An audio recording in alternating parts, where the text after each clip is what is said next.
Hello and welcome to Hits in History. Today's song is I Love Rock and Roll by Joan Jet and the Blackhearts. Let's go back to March of 1982 when this song hit the top of the charts in the United States. It spent 7 weeks there.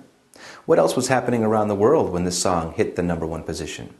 Well, whaling, International Whaling Committee decided to outlaw commercial whaling.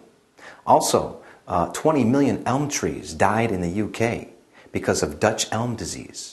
And the largest cash robbery in history took place in New York City when $9.8 million were stolen from an armored car.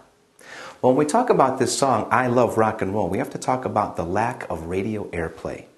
Of course, rock and roll radio stations said that this song was too punk. Punk or new wave radio stations thought the song was too rock and roll. In the meantime, Joan Jett said, "Hey, I ain't no punker, I'm a rock and roller." She just wanted her music played on the radio. She needed a vehicle to allow her music to be played on the radio, and that she found in a group called the Blackhearts. Now let's go back and look at the history of this song, I Love Rock and Roll. It was first produced in 1975 by a group called the Arrows from the UK. And the Arrows were inspired by the Rolling Stones.